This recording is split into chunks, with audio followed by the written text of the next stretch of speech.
जो पानी का बहाव है, जो पानी का दाब है, उस पुल के वजह से पूरा इसकी तरफ आ रहा है और उसी की वजह से आप देख सकते हैं तीनों ये मकान कहीं ना कहीं पानी में समा गए हैं और ये मकान नमस्कार, इस समय मौजूद है हम हाजीपुर में और हाजीपुर गोला को जोड़ने वाले मार्ग पे मौजूद हैं। अभी ये मार्ग लंबित है, अभी इस पर कार्य पूरा नहीं हुआ है, लेकिन यहाँ पे की जो मैं रिपोर्ट दिखाऊंगा वो आपको इस पुल की, इस रोड की भी रिपोर्ट दिखाऊंगा और इसके वजह से हो रहे यहाँ के ग्रामीणों को जो नुकसान है उस वो भी दिखाऊंगा।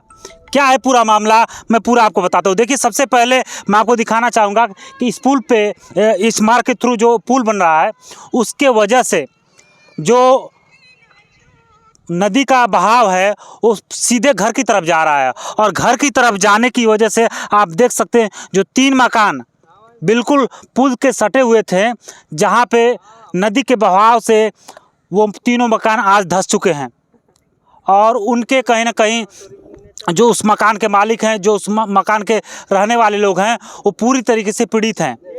पता चला है कि उनको उसके लिए 1,20,000 का मुआवजा भी मिला है, लेकिन 1,20,000 का मुआवजा कितना उनके लिए जायज़ है ये आप भी समझ सकते हैं। जो व्यक्ति अपने मकान को बनाने में आज के 8-10 साल पहले 17 लाख लगाता है और उसको मात्र 1,20,000 का मुआवजा मिलता है, ये कितना सही है।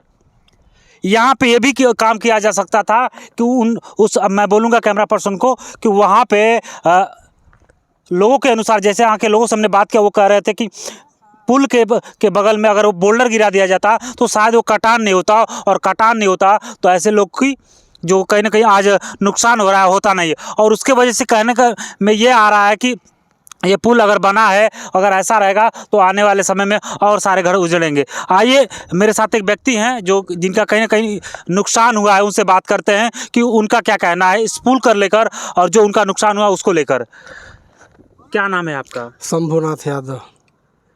आपका मकान किस वजह से आज जमींदोज हुआ है? ये जो सेतु निगम का बंधा गया है, पुल बना है, वो पुल की डिजाइन गलत हुई और पूरा पानी जो उस मकान के पीछे आ गया और इतना गड्ढा कर दिया कि वो मकान सभी धराशायी हो गए। समुद्र, नदी जो है समुद्र का रूप बना ली है, इस वजह से गिर गया। अगर वहाँ पीछे से अगर सरकार पहले से ही अगर पत्थर का दीवार बना दी होती तो ऐसी घटना नहीं होती। आज भी सरकार उस पर सोच नहीं रही है।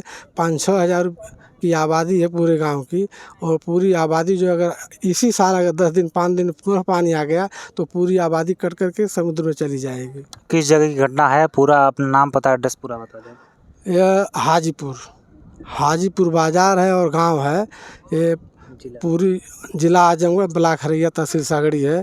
यहाँ की स्थिति है कि अगर नेपाल पानी छोड़ा, पानी आ गया 10-20 दिन के अंदर में तो पूरे गांव धराशायी हो जाएगा और कुछ बचेगा नहीं। और यहाँ शुरुआत आप देख ही रहे हैं कि किस तरह से नदी काट करके 3 मकान को नीचे गिरा दी है और वही मकान अभी रोके हैं, लेकिन जब पानी का दबाव बनेगा तो पूरा गांव समाप्त हो जाएगा। अगर अभी के समय में जहां हम देख रहे हैं आपकी मकान, मैं बोलूँगा कैमरा पर्सन थोड़ा जूम करके दिखाएंगे, 3 मकान वहाँ पे दिख रही है, तो वहाँ पे आपकी मकान तो कहीं ना कहीं आज खत्म हो रही है, समाप्त हो गई है।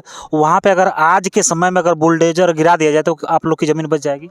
अगर सरकार इस पर व्यवस्था करेगी तो हम लोग तो समाप्त हो गए हैं, लेकिन शेष आबादी जो है 5-6 हज़ार की जनसंख्या जो है वो बच जाएगी। लेकिन फिर भी ज़मीन तो आप लोग की बची जाएगी। ज़मीन तो बच जाएगी या नहीं बचेगी, सरकार के ऊपर निर्भर है, सरकार क्या करेगी। कितना नुकसान हुआ है आपका और जो आपके बगल में उन लोग का? मकान बना इस समय वो मकान हम बनवाएंगे तो 50 लाख से नीचे वो मकान नहीं तैयार होगा, और उसी हिसाब से देखिए 30-32 हज़ार लाख वो बताए हैं और अभी मकान टोटल मिलाकर करोड़ों रुपया में मकान तैयार हो गया। आज के समय में महंगाई आज किस स्तर पर, कितनी मजदूरी बढ़ गई है। हम लोगों के लिए कोई 1,20,000 सरकार दे करके वापस चली गई। हम लोगों के मकान सामान भी रह गया और ज़मीन के बदले ज़मीन सरकार ने नहीं कहीं दिया। जबकि बाढ़ पीड़ित में किसी का मंडई गिर जाती है, नदी में चली जाती है, उसके बदले गवर्नमेंट जो है दूसरे गाँव में जा कर के बसने के लिए आवाज़ ज़मीन देती है, पट्टा करती है और आवाज़ भी देती है सरकारी, लेकिन हम लोगों को कोई सुविधा नहीं मिली। हम लोग इस समय कहीं रहने के लिए कोई व्यवस्था नहीं कि कहीं अपना कोई धंधा पानी हम कर सके। तो क्या लगता है कि आने वाले समय में उस पर कुछ सरकार काम करेगी? अब सरकार समझे, हम लोग तो अपना आवेदन बार बार कर रहे हैं, तमाम अधिकारी आते हैं, देख कर चले जाते हैं। डीएम आए थे, कमिश्नर आए थे, एक्सीएन आए थे, बाढ़खंड PWD के लिए आए थे। अधिकारी तो बार बार आते हैं और देख करके चले जाते हैं।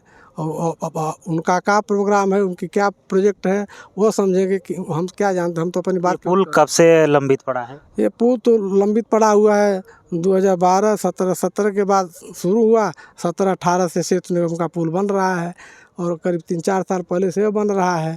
और ये जब से तैयार हुआ है, मिट्टी पाट दी गई, पानी इकट्ठा हो गया, गिर गया। ये पिछले साल ये मिट्टी नहीं पटी थी, पिछले साल पटी है, पिछले साल कम पटी थी या खाली था, लेकिन इसके बावजूद पानी बजट का अभाव आ रहा है क्या? बजट का अभाव है तभी नहीं कंप्लीट है। बजट के अलावा ये जो है ये जो गिर गया उसकी कोई व्यवस्था नहीं की। हम लोगों को बजट से क्या लेना देना है, सरकार बनेगा तो आम जनता का फायदा। हम लोग तो गांव का टोटल व्यवस्था समाप्त हो गई।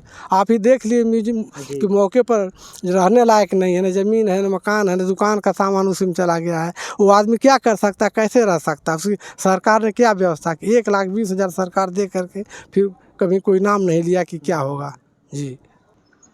तो अभी मैं उस मकान के पास आ गया हूँ और मैं आपको दिखाऊंगा कि उस मकान को इस पुल के वजह से कितना नुकसान हो रहा है। जो पानी का बहाव है, जो पानी का दाब है, उस पुल के वजह से पूरा इसकी तरफ आ रहा है और उसी की वजह से आप देख सकते हैं तीनों ये मकान कहीं ना कहीं पानी में समा गए हैं। और ये मकान समाने की वजह से एक चीज़ हम ये कह सकते हैं कि जो परिवार को नुकसान हुआ है, जो कहीं ना कहीं घर के मालिक को नुकसान हुआ है, वो 1,20,000 उनके लिए कहीं ना कहीं पर्याप्त नहीं है।